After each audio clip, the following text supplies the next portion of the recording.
thoughts, opinions, and general overall shade thrown on High at 9 News are those of the individual speakers and not those of High at 9 News, its audience, or its advertisers. The statements made do not constitute medical, legal, or financial advice, and for advice tailored to your specific situation, please consult with a licensed professional.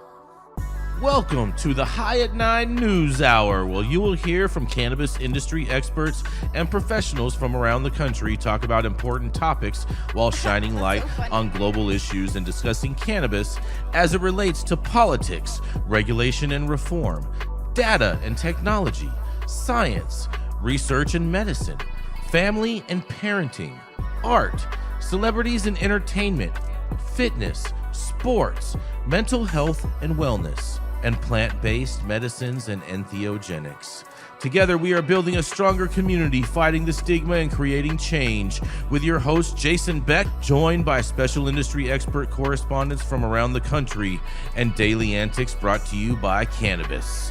Coming to you live every Monday through Friday at 9 a.m. Pacific Time and high noon on the East Coast. And thank you all for getting high at 9 with us.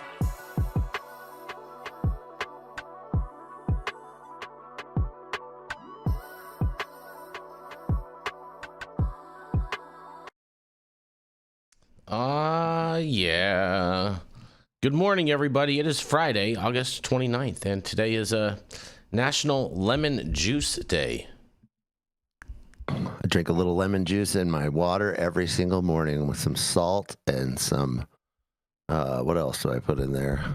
Other electrolytes. Other electrolytes. Keep it real electric. I can't think of it right now. Cream of tartar, salt, magnesium. There we go. Interesting, Jesse. Yeah, there was a long time that I used to like just drink lemon water like first thing in the morning, every morning, like as the first thing. It's supposed to really help with like pH in your body and getting it acclimated. Well, actually, related to cannabis, citric acid, vitamin C, will neutralize chlorine in treated water. So if you're watering your plants, a little vitamin C in the water before you water your plants is healthy for them to get rid of that. I smell chemistry. Wait a second. What's going on? Yeah, I was talking about how vitamin C neutralizes chlorine in water and how that's healthy for plants and humans. Cool. Yes, yeah. yes. It's also National. Where'd he go? Oh, Hoyle. It's according to Hoyle Day. What? Hoyle. You know Hoyle. You know the people that make the playing cards.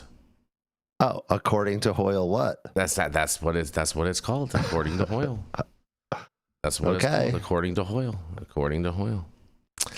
All right. Yeah. It's also National Chop Suey Day. I'll chop your suey. No, I won't. Whoa. Pause. It's also National Sport Sampling Day. Sport sampling. Okay. I'm wondering if that's because there's a lot of sports on this weekend because football season starting, golf still going, you got the PGA going, and just for the clickers, you know what I mean? Oh yeah. Okay, so I want to back up 1 second because I had to look up what according to Hoyle means. And it means according to the rules. Because Hoyle playing cards, there's strict rules to the game. There is strict rules. That part is true. Okay, I got it. Yes, and National Sports Sampling Day is today is the 241st day of the year on August. We are on a mission to celebrate National Sports Sampling Day. Today, we encourage kids and families alike to try a new sport or play one they haven't in a long time. In fact, we want to provide and promote opportunities for every child to grow physically and emotionally through the power of sports. Well, that's pretty cute right there, I guess. That's one of the reasons pickleball is becoming such a big thing all of a sudden, all again, because not a lot of people used to play that back in the day. What do you think, Dr. T? I recommend Ultimate Frisbee. It got invented in my town, South Orange, Maplewood, New Jersey. Okay. And it's a great, kick your butt in terms of cardio. Ultimate Frisbee. All right, fair enough. Fair enough. Try a new sport today. And of course, you can't try a new sport without, of course, it's National College Colors Day today, you guys. It's almost for gangbanging, but not quite. Go Zags.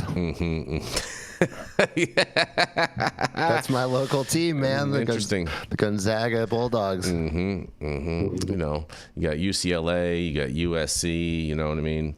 Then you got like Florida Gators and the Seminoles and, you know, all that good stuff going on this weekend. Anyways, well, thank you all for joining us and getting high at 9 with us. It's also high noon on the East Coast. And please remember to like, share, and subscribe to us on all social media platforms. You can look up above and down below to see exactly where we live on the internet. And we are live every Monday through Friday on YouTube, Rumble, Twitch, X, Instagram, Facebook, Kick, as well as on our very own website at www.highat9news.com. So welcome to everyone. Join us from any one of those platforms. And I'm not seeing Jenny Beth Dills here as of yet. Am I correct on that? You guys don't see her? No. All right. So I'm going to end up having to read her story then. It's a pretty interesting story, too. I'm really interested to hear what the doctors have to say about this, because there's a new study out that says many pregnant women are uncertain of marijuana risks, even as use increases, you guys. That's right. This coming out of Florida. Many pregnant women are unsure if it is safe to use marijuana or products containing cannabidiol, an active compound in marijuana, even as they increasingly turn to them to combat morning sickness, anxiety, or insomnia. A recent University of Florida health study shows that the American College of Obstetricians and Gynecologists advises against the use of marijuana and CBD during pregnancy. Marijuana use has been associated in some studies with adverse fatal neurodevelopmental outcomes, they say. Evidence of cannabidiol safety is sparse in human studies, but researchers remain concerned that it might not nonetheless pose a danger, and CBD is not intoxicating. The University of Florida health researchers said their study shows a need for the medical community to better educate women about potential hazards to the fetus from using marijuana, also called cannabis. And one worry is that some people believe the spreading legalization of marijuana or CBD around the nation equates to the government's giving its stamp of approval that the products are safe, researchers said. Medical marijuana is legal in Florida, and although it is not for adult use purposes yet, and they say, in a quote, if a medication is legal, we assume that maybe it's safe. Although other things like tobacco and alcohol are also legal, and we know that those can be harmful to pregnancies, said Kay Roussos Ross, MD, the study's senior author and a professor at the University of Florida College of Medicine's Department of Obstetrics and Gynecology. In a quote, she says, "We see a good deal of data out there that shows that there is an increased risk of psychiatric and behavioral issues related to marijuana use in pregnancy. But we need more," she added. "We need more so that we can correct in our assessments and our educational efforts to women of reproductive age who are using marijuana. It is difficult to quantify the rise of marijuana and CBD use during pregnancy, with most estimates showing an increase predating COVID-19. A 2021 federal survey reported 7.2% of pregnant women use marijuana, and the University of Florida health study noted that emerging evidence from obstetrics care show that more pregnant women are trying the products, perhaps because of increased legalization. Oh, man, these guys. The study published in Medical Cannabis and Cannabinoids surveyed 261 women who used focus groups to explore participants' perceptions of the products, and the women were either pregnant, breastfeeding, or caring for a child 5 years old or younger, and reported use of marijuana or CBD products such as vapes, smoking, tincture oils, or ointments. In the quote, "There seems to be a disconnect," said Amy Gooden, PhD and assistant professor in the University of Florida College of Pharmacy's Department of Pharmaceutical Outcomes and Policy, and the study's lead author. About 1 in 6 pregnant women are telling us, "Yes, I have used marijuana or a CBD product while I'm pregnant," but half are saying, "I don't know what the risks are." About 40% of the pregnant women surveyed said they were unsure how risky it was to use marijuana once or twice a week during pregnancy, compared with 34.5% of women who are not pregnant when surveyed for the study, but who had children. Asked the same question about CBD, more than 52% of pregnant women were unsure of the risk, compared with 41.8% for mothers who weren't pregnant when surveyed. And about 36% of pregnant women reported using marijuana, compared with 65% of mothers not currently pregnant, perhaps reflecting at least some increased caution among those in the former group. CBD use was 19.9% for pregnant women and 38.2% for women who were not pregnant. And in a quote, some women did mention that the legalization of marijuana has made marijuana more socially acceptable, said study co-author Deepathy Varma, PhD, and assistant professor in the College of Public Health and Health Professions Department of Epidemiology. The researchers said they were especially concerned that women were even less sure of the safety of CBD because it is widely available and often seen as harmless. And in a quote, you might notice that it's even something that you can buy at a gas station or a grocery store, Goodwin said. CBD in a purified form has actually got an FDA approval to treat certain types of pediatric epilepsy on its own, but pharmaceutical grade CBD is not quite the same thing as you would expect to get if you were purchasing CBD oil at a smoke shop or a gas station. Interesting story. I can't wait to hear what you doctors have to say about this. Dr. T. Wow. Yeah. There's a lot there. Yeah. I'd be one of those people. If I was a pregnant woman, I'd be one of those people that would also not know. After years as a cannabis specialist, we still don't know, and there are certain barriers to that. It's difficult to have prospective ethical studies giving something to a pregnant woman when you're not sure what the outcome is going to be, and that's not just with cannabis; that's with many pharmaceuticals out there. And so we don't know with a lot of things. For one thing, I am sure if you're pregnant, don't take ibuprofen. That's readily available over the counter. So there are medications that you shouldn't take in pregnancy that we're pretty sure have negative consequences. And we'll find out with cannabis.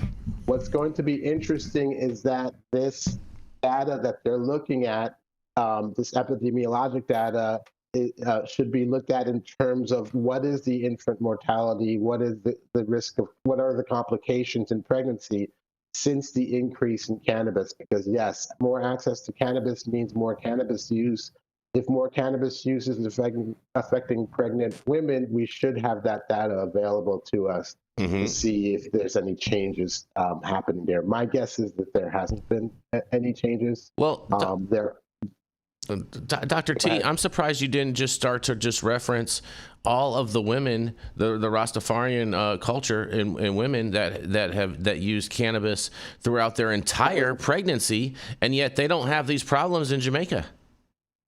That was my next. What Jason's referring to is an epidemiologic study conducted in Jamaica, looking at infant mortality and child health after 1 year, which are the gold standards in measuring the outcome of a pregnancy. And they noted that in a cannabis using population in Jamaica, that those statistics were remarkably good and not bad, actually better than average.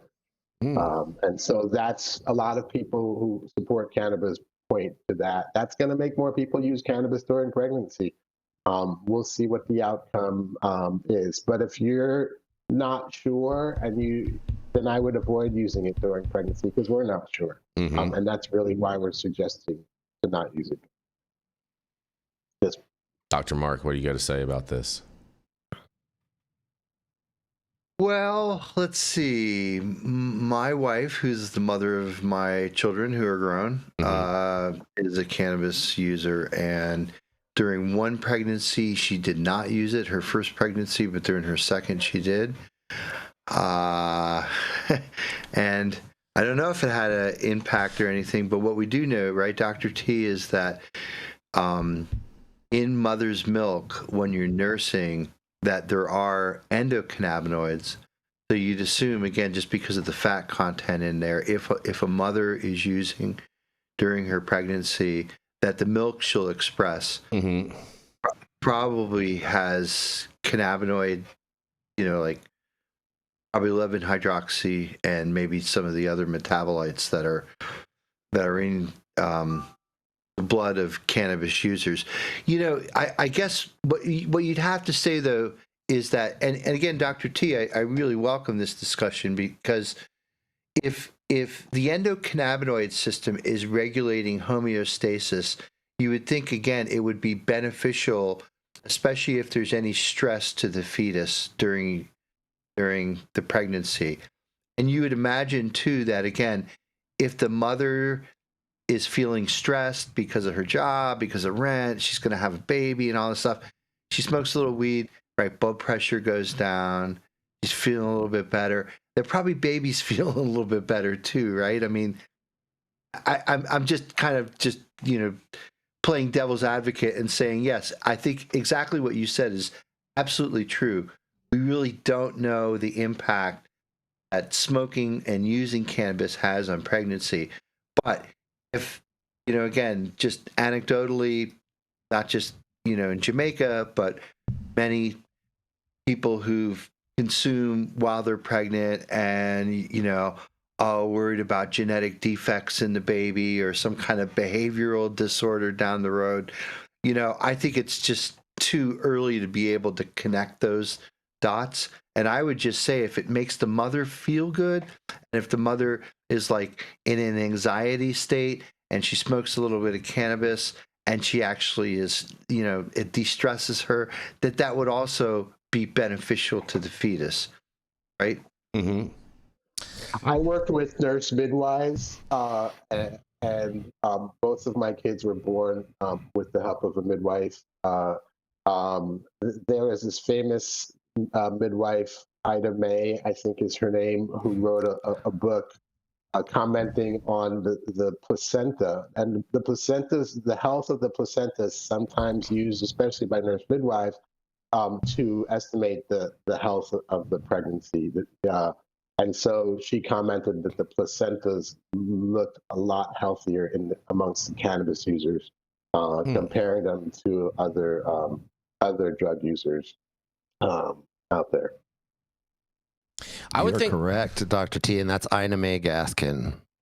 Yes. I would think that a lot of this too would depend on the type of delivery method that you're using. Like I would imagine, and this is just me with my own street level doctorate. You know what I'm saying, doctors, but.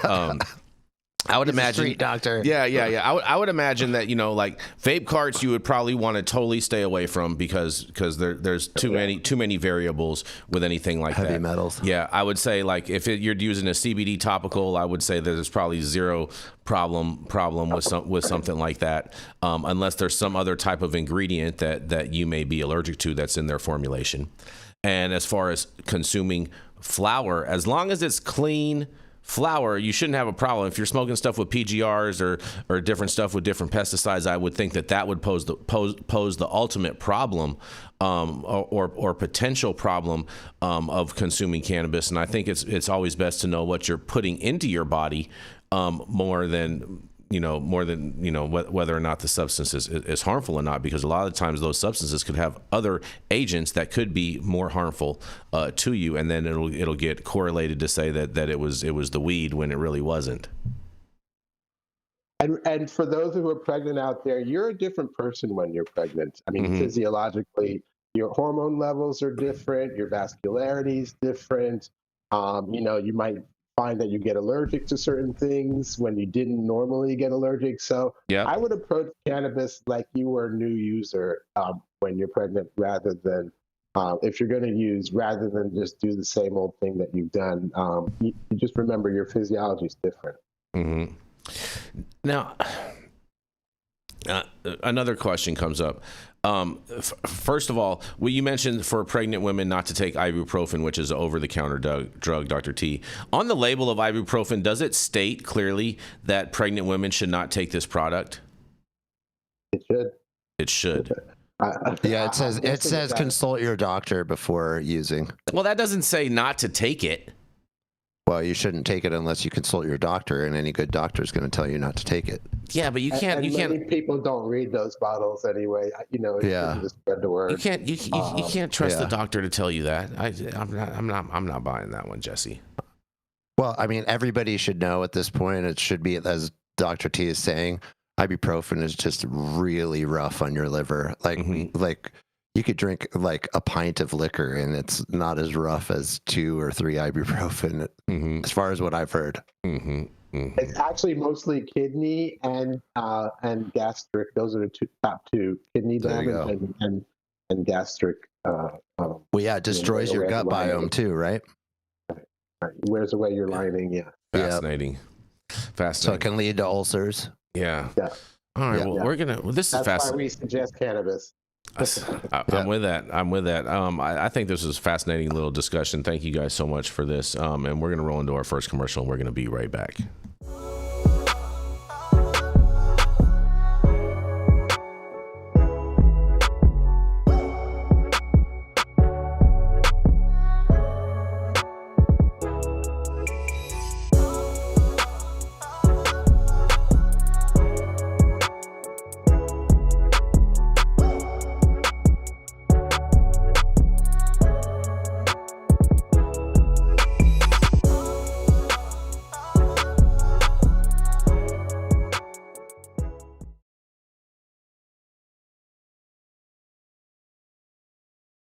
Small molecules. And we are back, you guys. We're back. Yeah, we're back.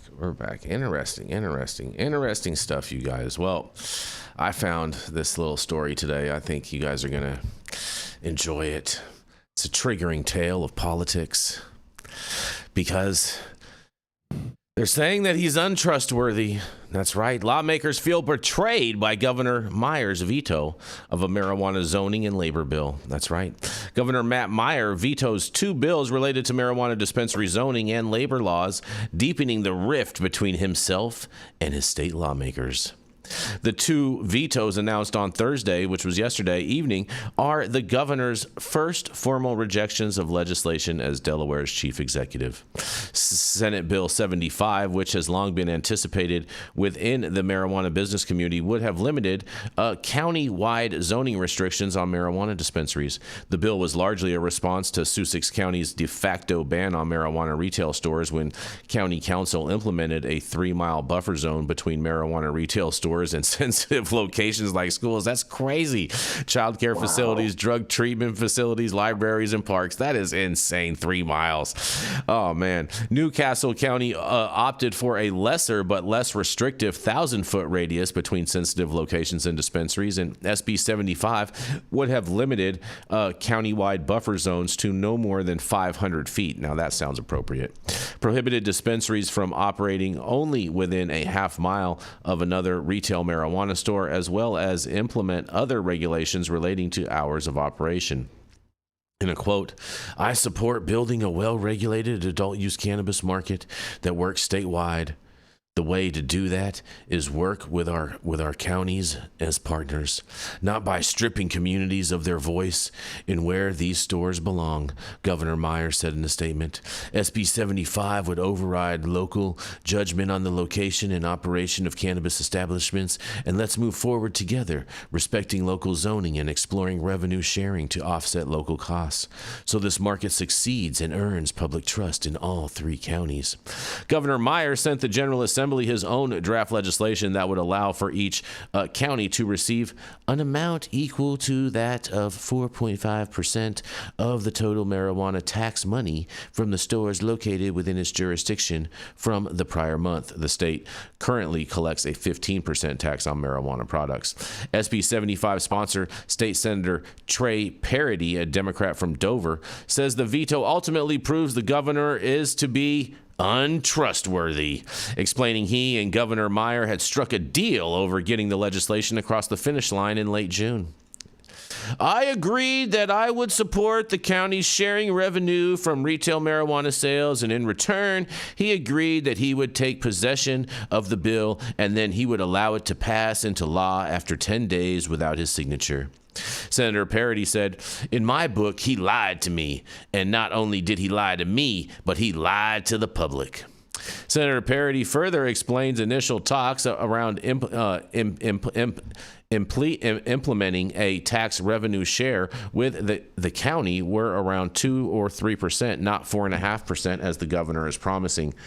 The governor needs to start thinking and acting like a governor and stop thinking and acting like a county administrator. And maybe if he hadn't put Newcastle County in such a fiscal hole as he walked out the door, maybe he wouldn't be trying to get them, the counties, nearly a third of the revenue. The counties and the municipalities do not share in alcohol taxes and they do not share in cigarette taxes. But I guess this is the governor's way of trying to fill that fiscal hole he left Newcastle County in on his way out the door, Senator Parody said. Georgetown and Seaford are the only two municipalities in Sussex County allowing adult use marijuana businesses, leaving real estate options for the 10 retail dispensary license holders sparse. And Senator Parody says even the small amount of land zoned in Georgetown for marijuana dispensaries is not really amenable to retail locations, noting they are heavy industrial parcels in business parks. And Seaford has yet to settle on its zoning regulations for dispensaries. And in a quote, this is going to set dispensaries back another year, and they've already been delayed over a year, and it's just so wrong. But beyond that, this is just incredible handout to gangs and cartels, and that just helps the illegal market. But it also helps the multi-state operators who currently operate in Delaware, who were able to convert their medical dispensaries into adult use dispensaries. And they now have an oligopoly, he says. Senator Parody said, he says, Delaware consumers are going to pay a higher price because of this, but it's just incredibly frustrating. I come from a place where a deal is a deal and your word is your word. And obviously the governor is not a person like that. And that's unfortunate. And that's who we have as our governor right now, he says. When asked for a response to Senator Parody's remarks, a spokesperson for Governor Meyer said, the Delaware way is in the past and Governor Meyer is focused on the future. That's not really a response. SB 75 passed with 25 yes votes in the House and 13 yes votes in the Senate, and the exact margins that would be needed to constitute a 3/5 majority, which would override the veto. And in a quote, I think it could easily override the veto in the Senate. House might be a little bit more of a chore, but we had 25 votes in the House, and that would do it. So we'll see what happens in January, said Senator Parody. The governor also rejected Senate Bill 63, which would prohibit an employer from improperly classifying an individual who is an employee as an independent contractor. And the bill summary calls these types of improper classifications unfair to employees because it violates state and federal laws related to income tax withholding, unemployment insurance, wage laws, and workers' compensation. But Governor Meyer believes SB 63 could produce unintended consequences for small and minority-owned businesses and nonprofits, and without addressing the root cause of the wage theft, he says. Every Delawarean deserves a fair day's pay for a fair day's work, and I support strong enforcement against wage theft, and we have tools under the current law to do it, the governor said in a statement. SB 63 makes making good actors responsible for the wrongs of others and could raise costs and reduce opportunity for small and minority-owned contractors and nonprofits that build affordable homes in our state. And we'll take a better path, strengthen enforcement, resource the Department of Labor, and bring workers, employers, and advocates together to deliver real, lasting results. I've asked the Delaware Department of Labor to bring me recommendations by December 31st. The Delaware Hispanic Commission, the DHC, also raised formal concerns over the bill in June, stating in a letter to Governor Meyer, While we support the goals of SB 63 in curbing worker misclassification and ensuring compliance with labor laws, the bill's current structure creates real risks for our immigrant and limited English-speaking communities. Many Hispanic and Latino individuals, especially those in construction and landscaping, operate as independent contractors out of necessity. This bill could significantly limit their opportunities by discouraging general contractors from working with them due to the risk of joint liability. And DHC also expressed concerns over the bill's proposed registration system that could be misused to identify undocumented workers, which it says raises deep concerns within our community where fear and enforcement often prevents hardworking residents from seeking opportunities or engaging with public agencies. The bill sponsors Senator Jack Walsh, Democrat from Stanton, and House Majority Whip Ed Oweniski, Democrat from Newark, issued a joint statement over the veto, calling the rejection disheartening and a choice to side with the powerful contractor lobbies instead of the thousands of honest workers. The legislation, which Governor Meyer has chosen to veto days before the labor, simply prohibits employers from incorrectly classifying employees as independent contractors, and the legislation is designed to ensure fairness for those workers and around issues of income tax withholding, unemployment insurance, wage laws, and workers' compensation. The statement reads, "Now, more than ever, Delawareans deserve pro-worker leadership. Workers in our state, union and non-union alike, cannot afford to have their elected leaders show any hesitation on their commitment to expanding worker protections in the face of attacks from the Trump administration," he says. The two lawmakers also called out Meyer's administration for maintaining a history of oppressing collective bargaining and chipping away at other central workers' protections. Senator Walsh and Representative Oweniski are calling for an override of the veto, similar to SB 75, and the bill passed with almost exactly a 3/5 majority in both chambers, which would be needed again to reverse the governor's decision. And frustration from state lawmakers with Meyer's administration has become a pattern within the last year, including continuing controversy over the proposed Port of Wilmington Edmagore expansion project, which included the need for an option from the Delaware Supreme Court to settle a dispute between lawmakers and the governor, and questions from legislators over the governor's involvement in recent property reassessment turmoil and the inability to get proposed tax bracket increases across the finish line during the latest legislative session. And they say, the governor's not making many friends these days, and in order to be an effective leader, especially in the legislative hall, it's really important to be able to build consensus. And to build consensus, you've got to have friends. And he just seems to continually misstep after misstep after misstep, and certainly being dishonest and backtracking on deals is not a good way to integrate himself to key members of the Delaware Senate, says Senator Parody. I mean, especially you look at Jack Walsh. He's the chair of the board, and I'm the chair of the Joint Finance Committee, and we have a lot of important work to do, and we like to be team players with the governor, but he's obviously someone we cannot trust. And the Bond Committee and the Joint Finance Committee are two of the state's three budget writing committees in charge of allocating close to $1 billion for state capital improvements and $6.58 billion for Delaware's operating budget, respectively. And unless a special session is called, an attempt to override the two votes won't be taken up until January of 2026, you guys. Man, can't trust these politicians nowadays. Look at this. These guys are calling them out and saying, hey, we did some horse trading with you and we horse traded for that. And all of a sudden you're not a man of your word. And so you can't be trusted, Mr. Governor. And this is going to have some rippling effects, I feel, for a whole number of things in the state of Delaware. And I can't wait to hear what you guys have to say about this. Regulation is not legalization. Mm-hmm. That is the sum of that whole story. How often do people make back deals like that? Every day, Dr. T. That's how politics are done.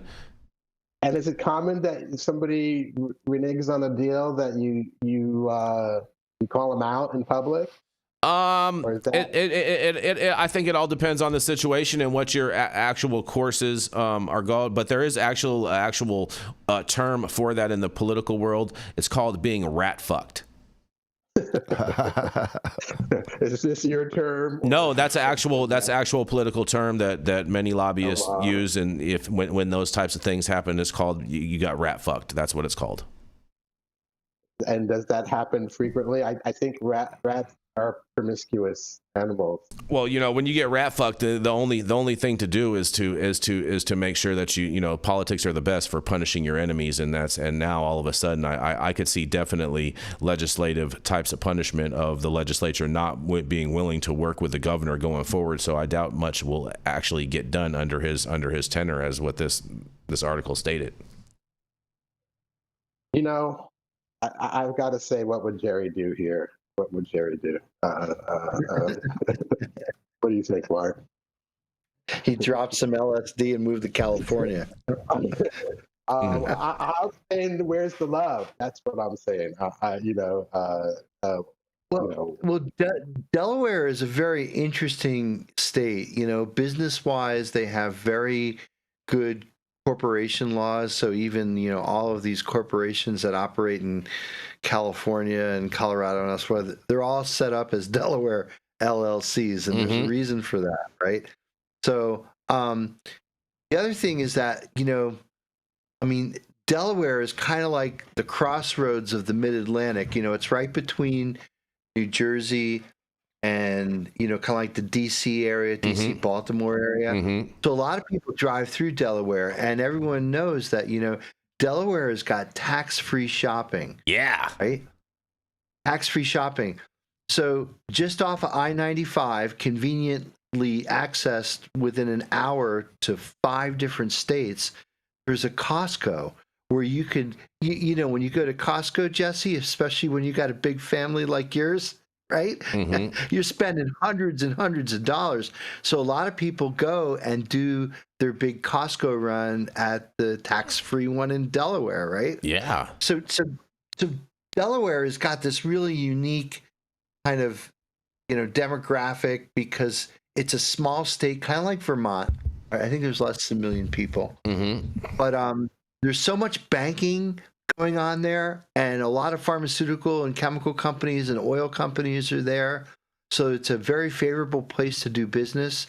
And with the no sales tax, I'm telling you, you go to that Costco parking lot, you'll see tags from DC, Maryland, Pennsylvania, Delaware, New Jersey. People know it's right off of I-95, really conveniently access.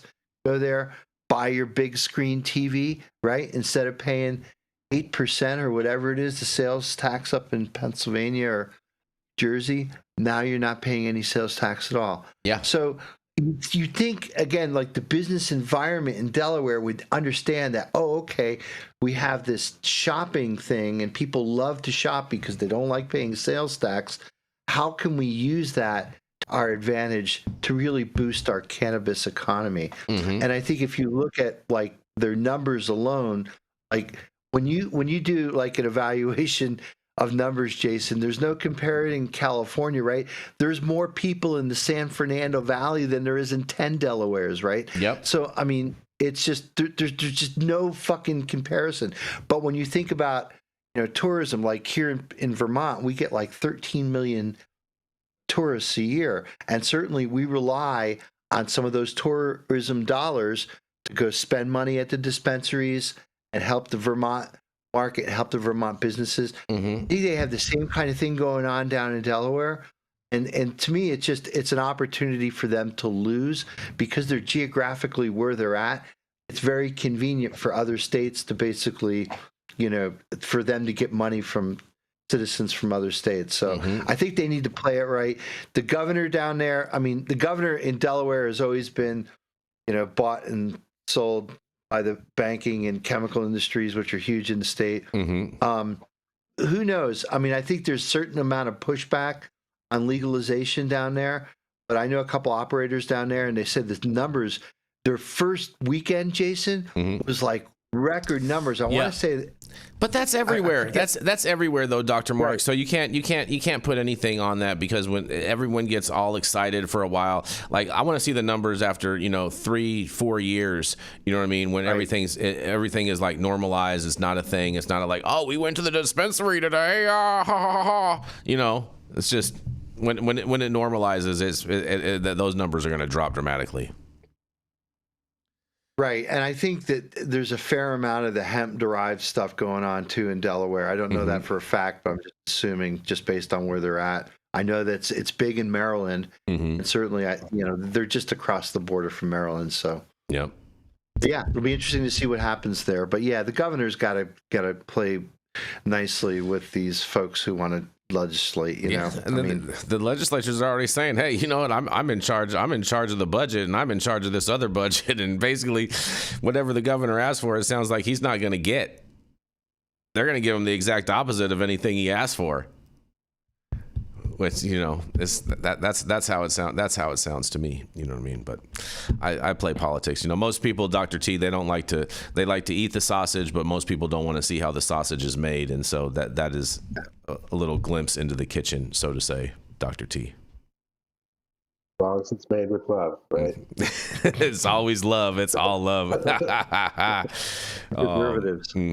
Fair enough. Fair enough. We're going to roll right into Dr. Jean Talleyrand. He's the founder of the CESC and of Medican, where you can get your doctor's recommendations online all the time, 24/7 days a week. Or 24 hours a day, 7 days a week. Excuse me, my bad. And it is none other than Dr. Jean Talleyrand. Thanks, Jason. Happy Friday, everyone. So I've got another pregnancy story here, maybe from the other angle. My headline today. I see what you did there, Dr. T. I see what you did there. The other angle. No. Oh my God. Unwanted pregnancies surge with alcohol, but not with cannabis, study finds.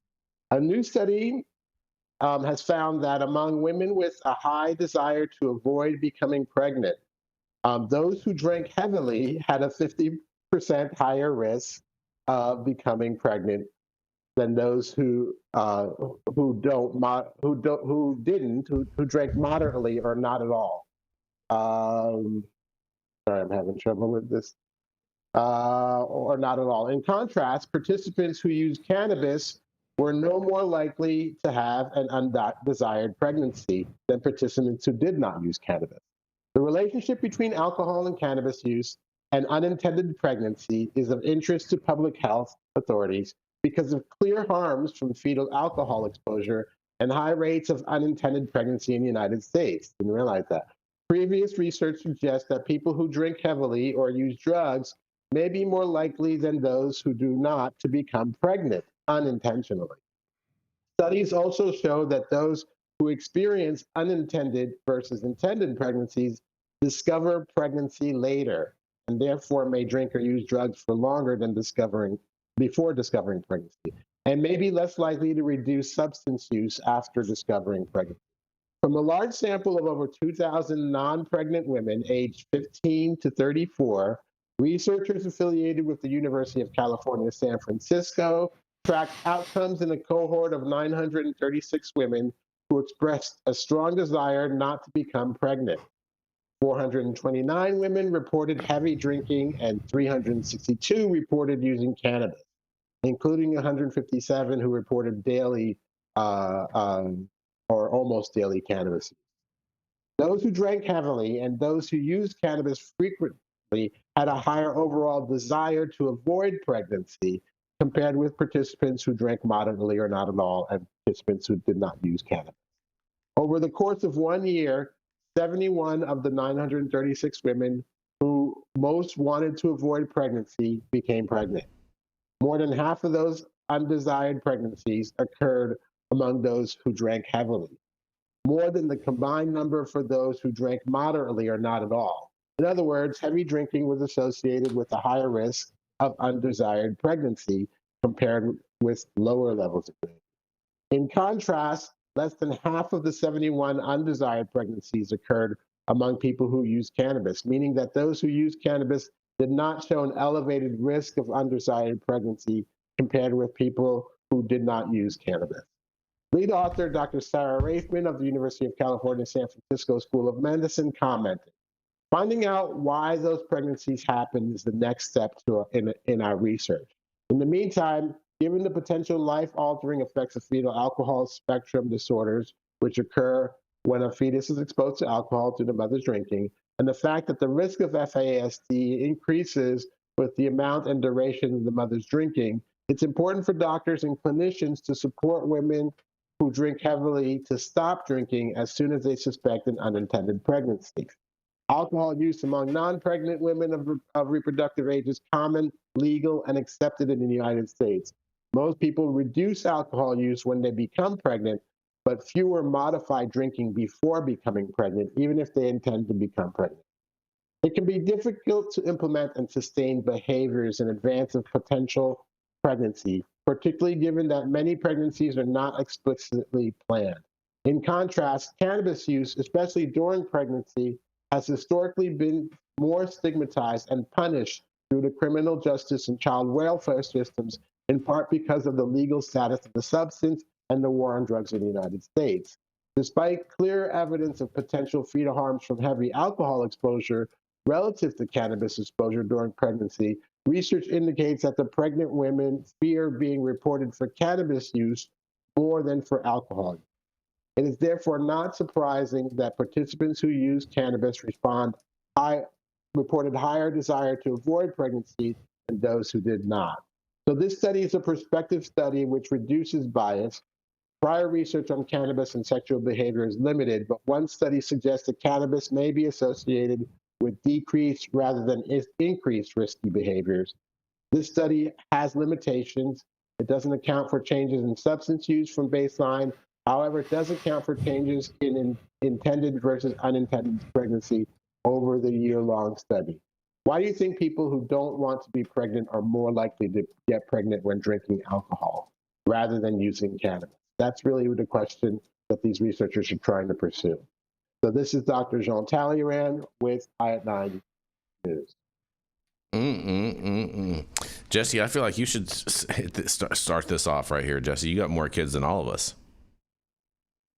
I mean, this is pretty clear to me. It's more of an alcohol thing. It's that people who drink alcohol tend to engage in risky behavior overall in their life, whether it's driving drunk or having sex where they didn't intend to, maybe earlier that day, without protection or without birth control. That's something that someone who's drunk would do, and someone who consumes cannabis isn't in that same risky behavior state. Mm-hmm. So that's an obvious difference to those of us who are cannabis experts. We all know that nobody smokes a joint and then engages in risky behavior just because they got high. But people who get really drunk tend to start to engage in very risky behavior, whether it's standing on the edge of a roof and doing shots, or trying to dive into a pool, or driving, or having unprotected sex, or the list goes on and on and on. Or like, I know a lot of people who the first time they did heroin or cocaine was because they were really, really drunk, and then they were persuaded to do something that they wouldn't have otherwise done. So alcohol is really the gateway drug, you're saying? Oh, definitely. That is absolutely true. Alcohol is the gateway drug to all kinds of risky behavior. Cannabis is definitely not. Cannabis is something where people smoke and they relax. They want to be around music or chilling at the pool or talking to their friends. They're not going to just smoke a joint and try to jump too high off of something or whatever the case may be. That's just not likely. You know, and the driving studies actually show that as well, as far as the behavioral patterns, Jesse. Where alcohol, you're more likely to speed and run through stop signs and whatnot, and where driving on cannabis, you're more likely to sit at a stop sign a little bit too longer than as opposed to just running them. So that's interesting. Point you point out. Dr. Mark, what do you think about this? I mean, you have all boys, don't you? I know. I have one boy and one girl. Oh, you have one boy and one family. Oh, interesting. So you do have to worry about one of them coming home pregnant. Yeah. Yeah. I mean, yeah. There's a lot to unpack here. Part of it is the way you bring up your children so they understand what what sex is. I don't know the right term, what interpersonal relationships are. I mean, you almost hate to be gender specific these days, right? Oh, no, we Boy need to be meets gender girl, right? specific. We need to be gender specific every day because there's only two. Okay. Yeah, there's only two genders, and it's either you can pee standing up or you can't, pretty much. Women can pee standing up. It just doesn't turn out That's well. not the same thing, Jesse. You know that. Well, yeah, I recognize what you're saying, Jason, but like I'm a college professor, so I have students who are Follow the undergoing science, transition. Dr. Mark. Follow the science. Yeah, I get it, but who am I to project my bias over how other people raise their children? It's a scientific raising fact. children is a very difficult thing. There's no manual to it. There's no right way. There's no wrong way to it. Certainly, like how you introduce, both subjects, cannabis use as well as, intercourse and relationships in general, like who you put your trust into. Usually that first puppy love relationship that your adolescent has, is kind of like the bee's knees, right? It never kind of gets as good as that first relationship that they have, right? So later on in life, things are always kind of like compared to, like what is, and my daughter is in that age right now where she dates guys, and yeah, I mean, am I worried about her? I think she, and again, I really accredit my wife a lot to this, is that when you raise your children, you can't child-proof the world, so you have to world-proof the child. That is a great point right there, Dr. Mark. That is a strong point right there. I totally agree with that. That was one of my favorite sayings around the house. I didn't want to child-proof my home. I wanted to house-proof my child.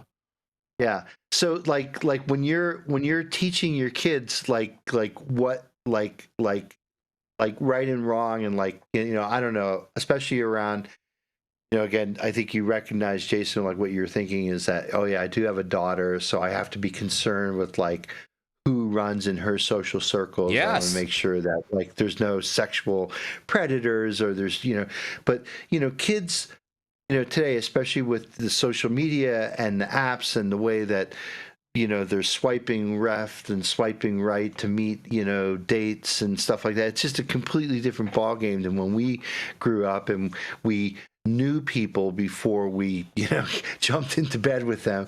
But maybe what cannabis does, and certainly alcohol does this too, is it kind of lowers that bar. It's like, like, maybe you go out sober and you're like, oh, I have a high bar, but maybe by the end of the night, you've had a few drinks and maybe smoked a couple joints, maybe you're willing to compromise, and because you want to go home with someone and you want to have someone to be in company with. So yeah, maybe cannabis affects your social. That's exactly what this article was about. It was studying whether alcohol or cannabis lowered the bar, and pretty much showed that alcohol lowers the bar, but cannabis doesn't lower the bar. Yeah. Right. Cannabis use does not increase risky behavior. So I could just imagine, like in my daughter's social circle, she's probably drinking, probably smoking, probably doing a little bit of both. I imagine most people in that 20-something, the people who are clubbing or out there at the bars. I always said that a bar is a terrible place to meet a guy, right? Because now you're going to get some guy who's slosh, right? Maybe not their, but where else do they meet people? That's where they meet. That's where they hang out. That's what they do, right? You already know they're a degenerate if you met them at the bar, Dr. Mark. They could be. I just love it, the fact that I could locate my daughter on her phone and, go at like 2 a.m. and find out that she's in the comfort of her own home. And yeah. I love it. At some place that we don't know where she's at. I love it. I guess so. Ultimately, the moral of the story is alcohol is the gateway to all bad decisions, Dr. T. Yes. If you don't want to get pregnant, smoke joint rather than have too much to drink. I'm with that. I'm with that. So people should just look at cannabis as another form of birth control then. Because they're gonna evaluate their life and be like, oh no, I don't want to do that. I love that. All right, said that, I didn't. It's all right. I said it. I stand on it all day, 10 toes down. I think to summarize, Jason, it's that cannabis is a far safer substance to use as a recreational substance in your youth than an alcohol. Mm-hmm. And that's an absolute truth. Mm-hmm. That I don't need studies. Nobody needs studies to prove that. We've all seen it in our lives. Everybody knows. Mm-hmm. If you get super drunk, you're going to make risky decisions. If you smoke a joint by itself, you're not. Yep. Right. And Anna Lewis, the CEO of Catalyst out there, she tells the ladies to keep your standards high. And on that, we're going to roll into our next commercial, and we're going to be right back. Every legend has a humble beginning. In world news, leaders are gathering today for the annual summit. I want to tell you something, Che. The government is watching us through the television. Oh, John. Look, right there. They're trying to hack into my TV box. We're still not able to hack into the TV box, sir. Ha! But they can't. I've rebuilt the entire electronic system, and it sends and receives signals through quantum phase space. They'll never get in. Engage target. In other news, local authorities are investigating a series of strange atmospheric phenomena reported by residents. Ma'am, we're with the federal government. We need to ask you some questions. John? Is there a problem? We've been trying to penetrate your TV box for over 6 months. I told you they were trying to watch us through the TV, but you didn't believe me. We can't get in, and to be frank, we have no idea what you've created. Yeah, that's the point. It's called privacy. You know what the Fourth Amendment guarantees? All we know is that we can't get inside. We want to know if you can create one for us. QUX. Even the government wants one. Hi. Oh, yes, and we're back. Stop whatever you're doing. Make sure you smash that like button. I know we'll appreciate it. You'll appreciate it, and YouTube will appreciate it. Also, make sure you subscribe to the channel if you haven't subscribed already. And all of the articles that we cover on today's show, you can read directly on our website at www.high9news.com. And also, happy Labor Day weekend, everybody. Introducing QUX Pay, or simply the Pay app.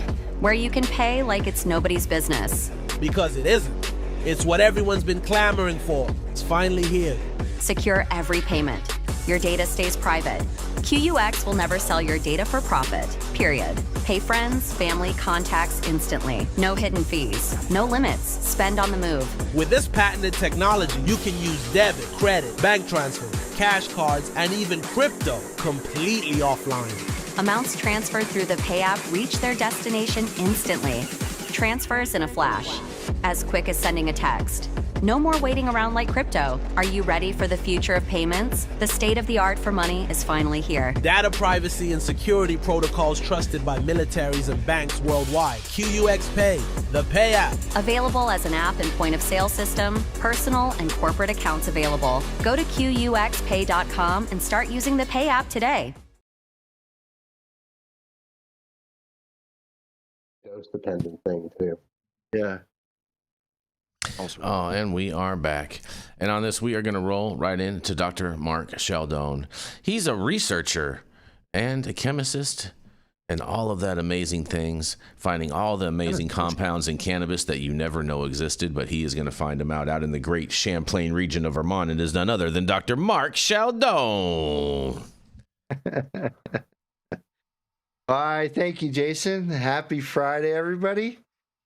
It's Labor Day weekend, so we don't have to work on Monday. So let's celebrate all who work for a living, includes myself. And we could celebrate those of you who've retired who used to work for a living, right? We appreciate you too. Okay, today my story comes from Normal, and it's entitled 30-plus attorney generals call on Congress to implement cannabis banking reforms. A bipartisan group of 32 state and territorial attorney generals is calling on Congress to enact legislation facilitating state-licensed cannabis businesses to access to banks and other financial institutions. In a letter to congressional leaders and ranking members of the House and Senate banking committees, signatories urge federal lawmakers to enact the Safer Banking Act or similar legislation. As more states continue to consider and implement legalization efforts, the lack of access to America's financial system by cannabis businesses, which is a direct result of banking law, presents a considerable safety issue for the public, they write. For example, when the public is only allowed to conduct business in cash, employees and customers are at greater risk of violent crime in pursuit of that cash. Allowing access to the nation's regulated banking system is crucial to public safety and to ensuring that lawful businesses in our states have access to regulated banking services.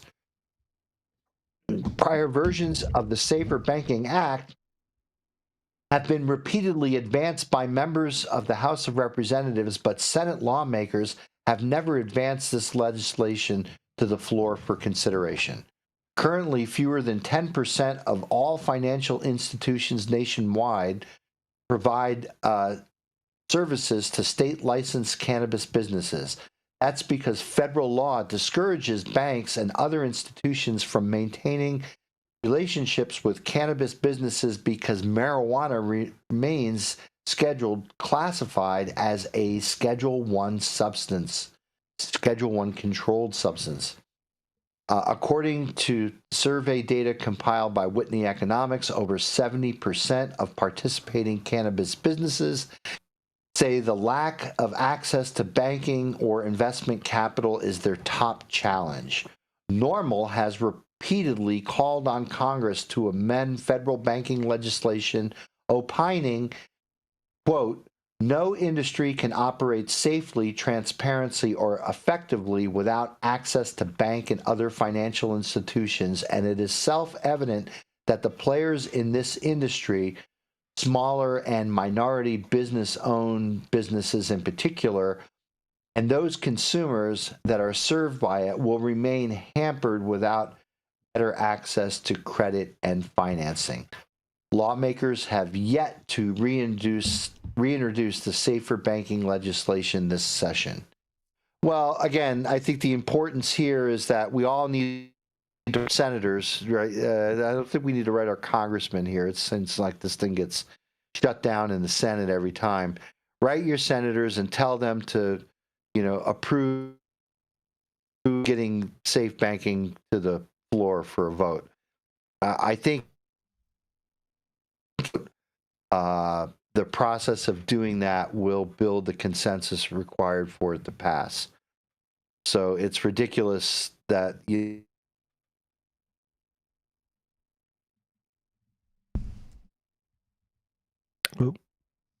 You all right, Dr. Mark? Froze over the industry. It just turned into a JPEG. Yeah, you're back now, Dr. Mark.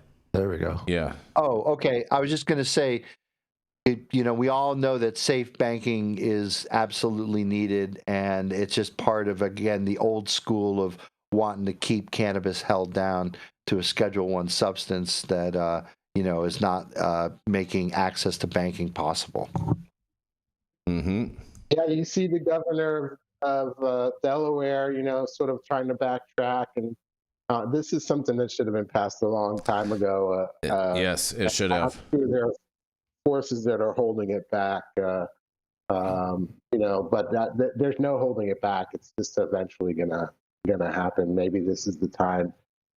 Also, if you're in California, AB 1332, direct shipping micro businesses to patients. That'll help maybe save the small farmers and get patients the medicines they're not getting at dispensaries. So, what is it? You said AB what? 1332. AB 1332. Okay, all right. I can get behind that. I'm down with the direct to consumer model. I think that's the only way. And needs to get out of suspense today, or else we need to move it on to the next session. Oh, it's but not. It's not everything with flying colors. It's not going to get moved today. They got way too much going on with voter ID and redistricting. They're not going to get to that today. I could already tell you that. Call your assemblyman or assembly person and or Senate.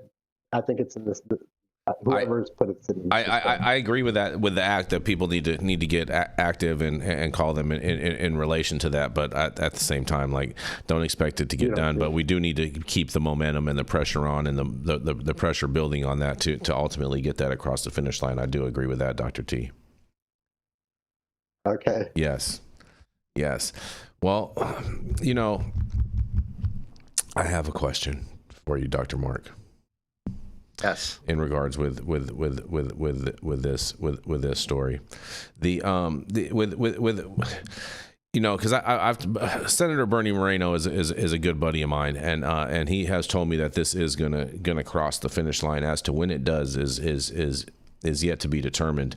But I think also one of the big hindrances that people need to aside from reaching out to their senators, which I totally encourage, I think a number of people need to reach out to the speaker and make sure that they're telling him to make sure that this goes before the floor for a House vote, because the speaker dictates what happens on the floor. And if Speaker Johnson wants to table the bill and not allow it to go for a vote for the House, it's, even if it passes the Senate, it's still not going to make it to the president's desk. And so we do need people to reach out to Speaker Johnson, especially if you live in Louisiana, please, because you'll be a constituent of his. Please make sure that you're reaching out to Speaker Johnson and letting him know that you care about safe banking. You want to make sure that does get a vote in the House as well. Point. Yes. Any other final points on this, you guys? All right, seeing none, I'm going to roll into our final commercial, and we are going to be right back. Introducing QUX Pay, or simply Oh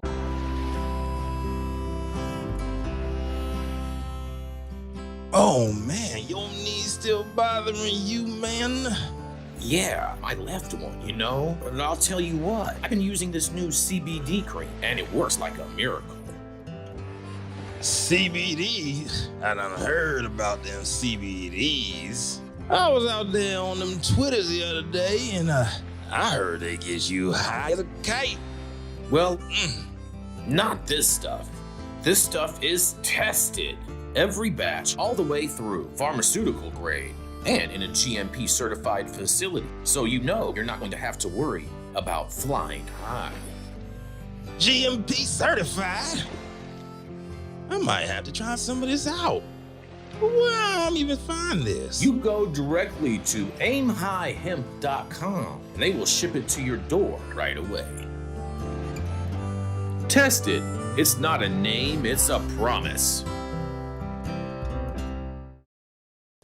Oh, and we are back, and we're going to roll right into Mr. Jesse Barney. He's the founder of Barney Design and can help your brand elevate to the highest plateaus to make sure that you can reach the widest audience to capture in your net of sales. That's right, it is none other than Dr. Jesse Barney. Yeah, thank you for the intro. That one was nice, man. Yes. Getting better all the time. I try, bro. I try. I love it. All right, my story comes out of the Marijuana Herald, one of our favorites. Anthony Martinelli is awesome.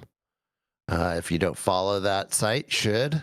And support Anthony. He does great work.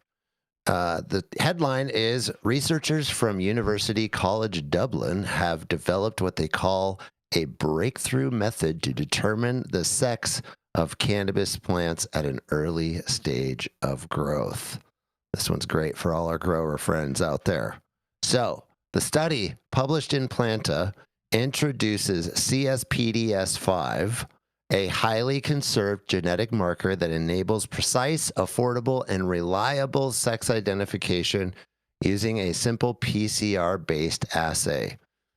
Cannabis is primarily dioecious, with female and male flowers developing on separate individuals, which is controlled by an XY sex determination system. Females have two X chromosomes, and males carry an X and a Y chromosome, the study explains. In other words, there's only one way to have a transplant. While adult plants show a high degree of dimorphism, the authors note at early stages of development before the onset of flowering, this sexual dimorphism is not present. This has created inefficiencies for both medical and industrial cultivation, as plants cannot be reliably sexed until flowering. And if you've grown cannabis before, you know how difficult this can be to determine. The researchers report that their new method relies on a gene polymorphic between X and Y chromosomes and therefore requires only a single PCR with one pair of primers. The targeted marker CSPDS5 is present on both chromosomes, but includes a restriction enzyme site only on the Y-linked version. This makes it possible to allow early sex identification and hemp selection through a single PCR reaction and enzyme digestion. The team tested the approach on more than 500 samples across 14 hemp cultivars and 6 crosses and found that the genetic and phenotype sex matched, showing an accuracy of 100%. Pretty darn high. As high as you can get. To broaden its application, they also adapted it into a high throughput TACMAN assay, suitable for breeding programs, and sequence analysis confirmed that CDS-PDS5 is extremely conserved across different cultivars. According to the authors, the assay provides a robust, reliable, and affordable PCR-based method to determine the sex genotype and could serve as a blueprint to discover new sex markers not only in C. sativa, but also in other dioecious plants and other organisms with two sexes. So there you go. If you're growing cannabis out there, especially if you're trying to go to scale and you're using seed, this is going to be a very great way to determine sex early on and know which plants you need to get rid of. I'll toss this over to my scientist friends and see what they have to say. Hey, Jesse, does this mean you think that people will start from seed more? Because if that's the case, then I think that'll produce healthier plants. It's the mothers, right, and the excessive cloning that really brings on disease. Well, it sure would make it cheaper. Yeah, it would make it cheaper, right? Because if you've got to grow currently, right, the standard is to grow the plant until you can see the hairs or the balls growing on the plant, which it's quite far along in its vegetative state to get to that place. So you're spending a lot on light, nutrients, water, every other thing that you have to do, all the inputs, etc., that you have to have. And if you're growing at scale, you know, if you're growing 10,000 plants and you want to do them from seed, you're probably going to throw away at least 5,000 of them. So, and sometimes a lot more. Sometimes there's way more males than females. It happens quite common, depending on the genetics. So, yeah, I mean, you're saving a lot of money by determining it right away as soon as the sprout comes up.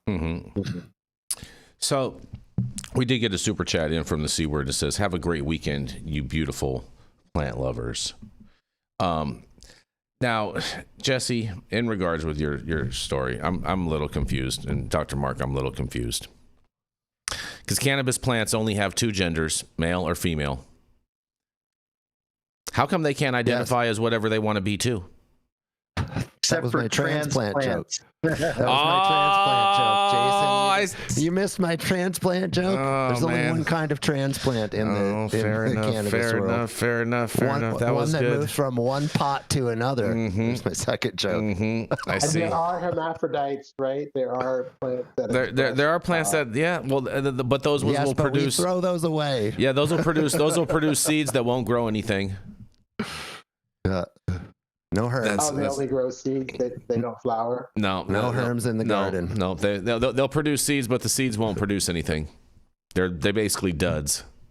Yeah, I don't know if the social structure of plant life is the same as human life, but you know, and that maybe in plant life they do have this openness to sex identity that we have in the human world. But we do have this open perspective on sex identity, no matter what your genetics are. That, I don't know. I seems just to be part of our culture. I can't buy into that into that craziness at all. Personally, to me, it just doesn't make any sense at all.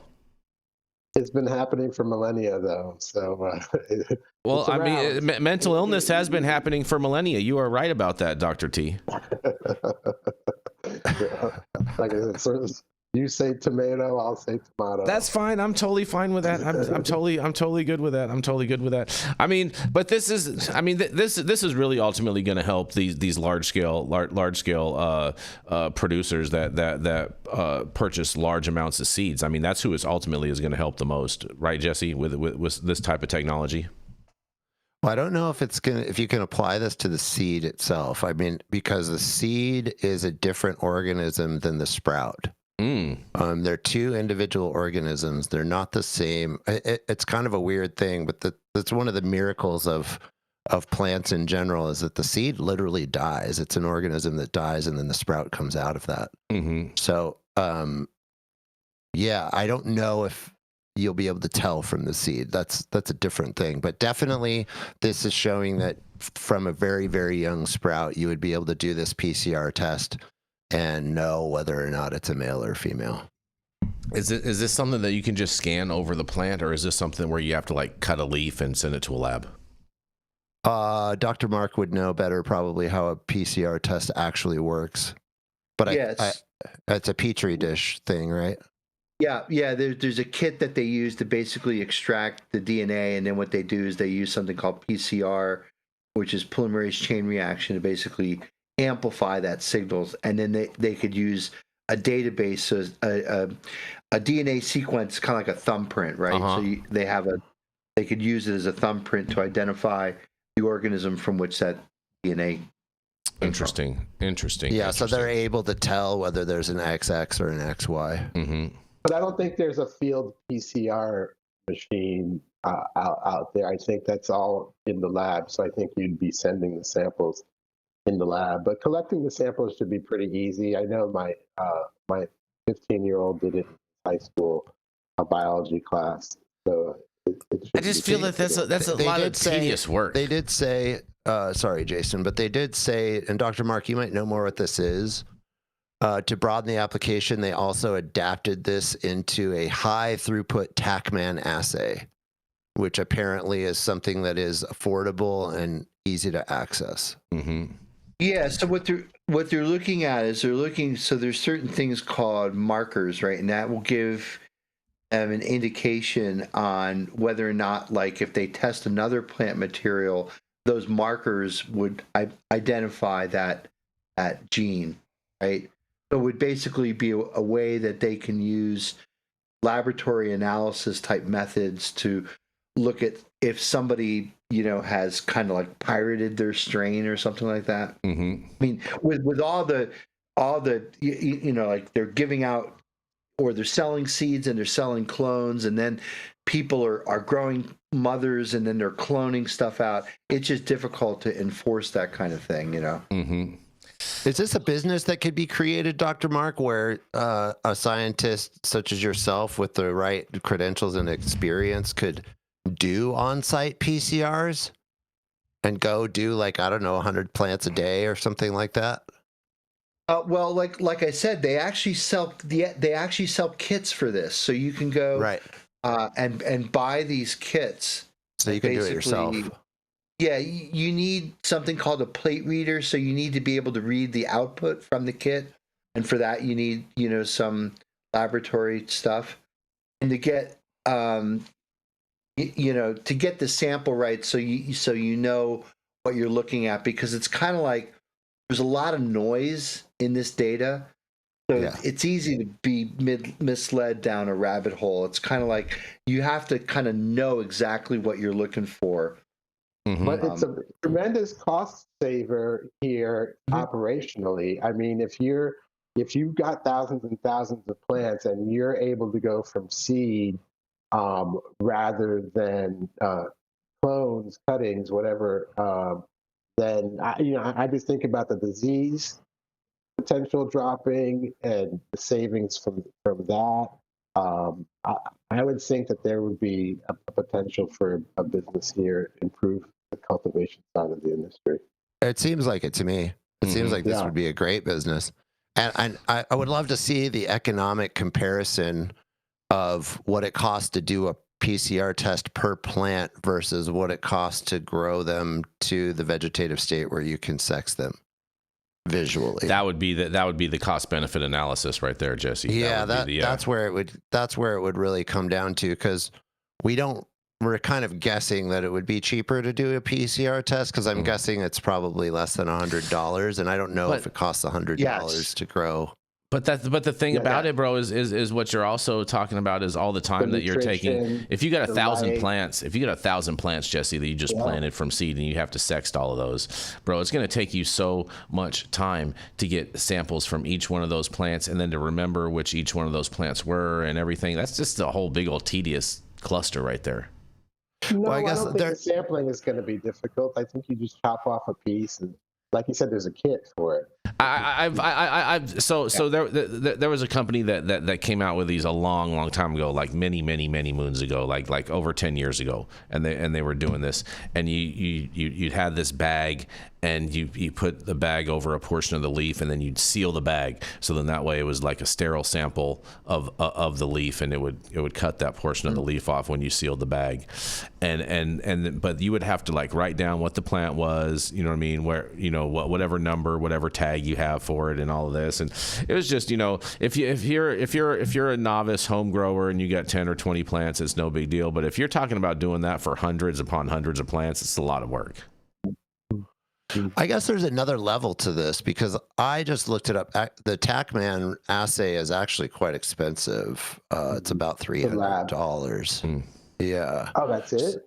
That's not expensive for a lab. But per plant, that would be expensive. Oh, right. So, but if you were trying to, let's say you got like some sour diesel seeds, and you wanted to create a mother plant, you didn't have one, that would make sense to go through 20 seeds and sprout them, and then instantly get these tests done to find a good mother that you're going to clone. Now that price point would make more sense.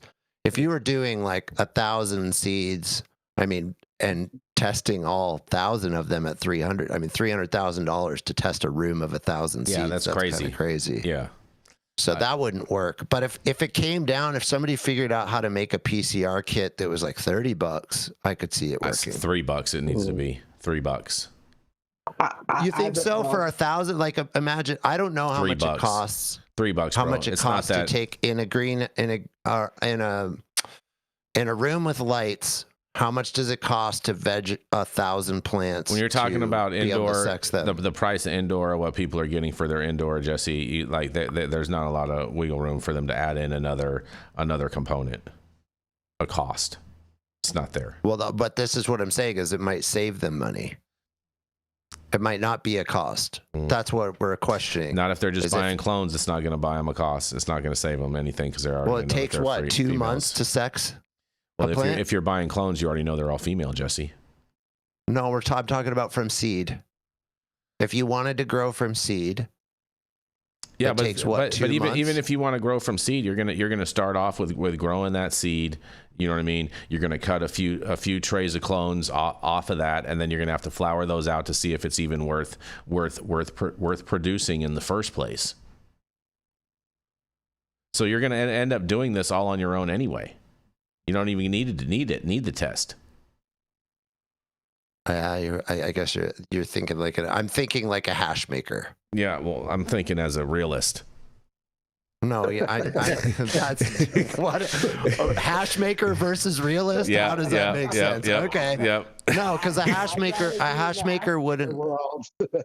A hash maker doesn't care about the individual plant like that. A hash maker wants the whole kit and caboodle. So if I had 1,000 plants from seed that are all sour diesel plants or all OG plants, and they're all individuals, that's actually a good thing for hash making. It's not a good thing for selling flour. So there's some really deep, nuanced stuff here. It'll be interesting to see this play out and how this can actually work. It's cool that it can be done, does it benefit the grower actually in the long run? It doesn't seem like it, like just from thinking it through, it seems like it's too complex and it's too costly. But if the testing got way down there and cheap. Yeah, not until this thing is $3 or less. Again, I don't think that makes sense. It doesn't cost $3 per plant to grow plants for 2 months. You already have an additional cost of labor of doing all this on top of Jesse. So each plant is probably going to cost you around $5 by the time you add in the labor costs and whatnot. So to grow for 2 months. Oh, it's going to cost even more to grow for 2 months once you That's what I'm saying. That's what I'm saying. So you're comparing I'm just talking about the labor. PCR test, the PCR test cost, and including the labor, versus what it takes to grow the plants for 2 months before you can visually sex them. Yeah, What's the cost difference there? I'm asking the question. I don't know. I don't think any one of us knows. I'm just putting it out there as a question. Well, speaking of all these plants identifying and whatnot, Lucid Genetics, he says that his cannabis plants identifies as tomato plants. And to which I told him, I said, well, my cannabis plants identify as Japanese maples. Right. Yes. Right. And on that, I'm going to roll into our final story. That was a fun, interesting conversation, you guys. And this is a story that Dr. Mark sent over to me. He was like, "This is big news." And so, Dr. Mark, I saw this, and I'm not sure what quite is big news, but I can't wait to hear your thoughts on this, because I have a feeling what I think is going to be your big news is just a total hype beast. But nonetheless, we're going to see.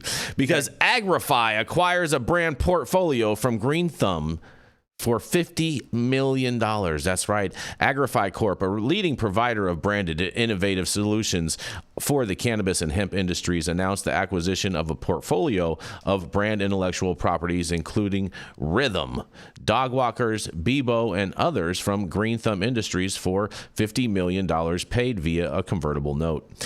Concurrently, the company entered into agreement to license the brands to Green Thumb Industries to manufacture and distribute, and in addition, Agrify is going to change its name to Rhythm, RYTHM Incorporated, and will be trading on the NASDAQ Capital Market under the symbol RYM as of the open of trading on September 2nd of 2025. This acquisition marks that's total fake news. There's no way that they're going to be doing that. That's total bullshit. This acquisition marks this acquisition marks the company's next step as it positions itself as a leader in the well-being consumer space. And as consumer preferences and policies shift, the company expects that this transaction will strategically position it for rapid top-line growth through licensing revenue and expanding sales of hemp-derived THC products, including the recently launched Rhythm beverages. I feel like they need to come out with a strain called Night, and that way they could have the rhythm of the night. But nonetheless, Rhythm's future is bright as well, positioned to deliver revenue growth both in hemp-derived THC sales and brand licensing. Chairman and interim CEO Ben Culver said, "Demand for THC is rising as consumers seek well-being and alternatives to alcohol, and most importantly, these THC products are no longer just available at the dispensary. Thus, we continue to position the business to be in the right place at the right time ahead of material change." And they say our portfolio of brands, which now includes Rhythm, Incredibles, Dogwalkers, Bebo, and Shine, Dr. Solomon's, and Good Green, in addition to Senorita, continues to deliver well-being to tens of thousands of Americans every day. And it feels especially good today to say, find your Rhythm, America.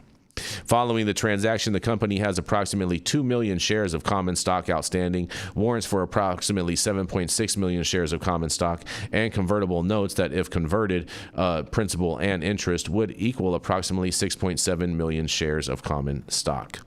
Well, First of all, I'm going to tell you right now, Dr. Mark, there's no way in hell that a real cannabis plant-touching company is going to get listed on the NASDAQ. So that's just total BS right there. And even if they did manage to somehow do that, they would have the SEC all up in their ass. And the SEC is probably one of the gnarliest governmental organizations to be anywhere sniffing around doing anything.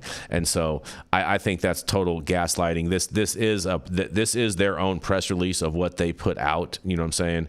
Just full transparency for the public. This is not like a sub article. This is their Agrify's official press release that I read to you guys. So this is what they are saying. But I think they're just saying this trying to be able to raise some money and trying to gaslight some people into thinking that things are way too rosy when things are still dark and cloudy. Was it the article from the Cannabis Business Times? Yes, but there was also a disclaimer in there. There's a disclaimer in there that says that this is the press release from Agrify. Okay. So it is a press release. It's a total press release. But I'm going to counter you, Jason. Okay. And the counter is this. Mm-hmm. This company is an IP holding company for brands. They are not plant touching. They are licensing their brands and their IP to other companies who do the plant touching and manufacturing. So they actually may be able to launch onto the NASDAQ. Well, then there would be no reason to buy this stock then, because any sales are going to be subsequent to beholden to whoever those licensees are producing these products, and so therefore they don't really own anything other than a label, and that to me is not worth something investing in. I think this is a total gaslight story in my opinion. I mean, I somewhat agree. I mean, as a brand expert, and this is really my world. Mm-hmm. I kind of agree with you. Just being an IP company that holds the intellectual property that is the name and the look and all the things that you're licensing to other places and other companies, how valuable is that really? Well, if you look in other industries, just the brand of Coca-Cola, just the red and the white and the logo itself is worth billions of dollars. Just that alone. And then you enter into it the recipe that they hold. Now they could license that to another company, which they often do because there's many plants across the nation that produce Coca-Cola for them. Coca-Cola itself doesn't do it. They don't necessarily own the plants. So and not plants as in, we're talking about manufacturing plants, right? So there's a lot of nuance here in the IP, the intellectual property world and the branding world. This is an interesting kind of line that they're trying to walk. Is it going to work? Another thing I will say is that I would just use this as an example. If you're going to name a company, don't do Agrify. Don't add an FY onto another word, and don't change the spelling of common words. If you are changing the spelling of a common word, you've not done your homework enough, and you actually have a bad name.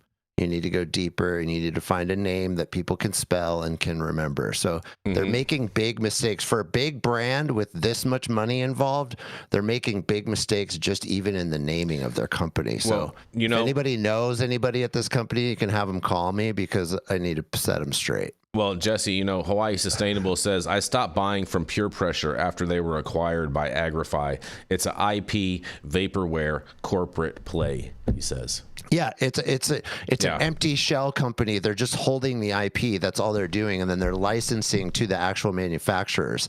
So there is nothing there. And that's a good way to say it. It's vaporware. It's just an empty smoke. It's a smoke and mirrors company that says, we own this name and this is the name that everyone buys. And there's value just in the name. Okay. Yeah, I don't think that is the case for any cannabis brand. They're not even close to at that stage of being. No, there's no Coca-Cola. Yeah, exactly. There's no Budweiser of cannabis yet. Yeah. The closest thing we actually have to it is cookies. Still to this day, you can like cookies or hate them. It doesn't matter. They have the biggest brand.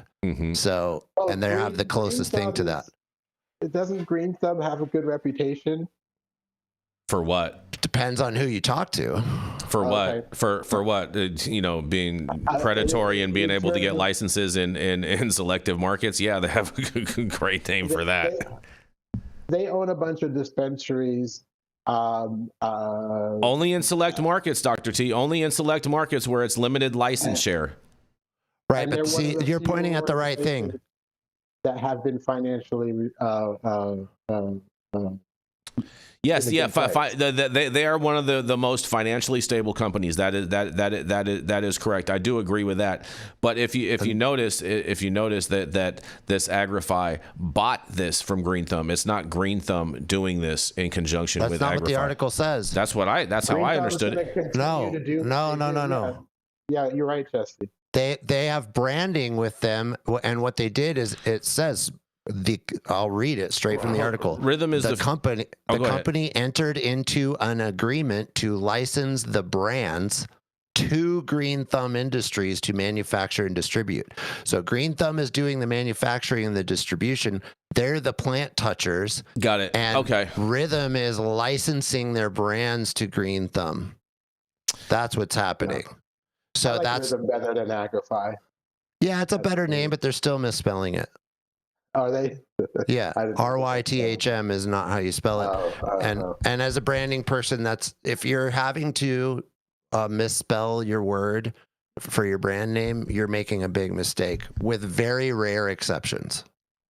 But I agree with you guys. I don't think there's a Coca-Cola yet, and maybe there will never be. I mean, I like local. I like small farmer local products over some of these large brand names. So. But I'm lucky I live in Northern California. Mm-hmm. Hey, I got to jump, guys. I got a call I'm late for. Take care, Dr. Mark. Thank you so much. And on that, thank you all for joining us and getting high at 9 with us every Monday through Friday at 9 a.m. Pacific and high noon on the East Coast. Big shout out to our audience and supporters for tuning in daily and listening to the insanity that is the developing cannabis industry. Huge thank you to Catalyst Cannabis for helping us keep the lights on, and huge thank you to our correspondents for being absolutely amazing. Thank you to Cannabis Sativa L for giving us a reason to do this every day, and thank you to Cloud Media partners Elias and Kai are somewhere in the metaverse. And thank you all for tuning in and getting high at 9 with us. We are America's #1 daily cannabis news show.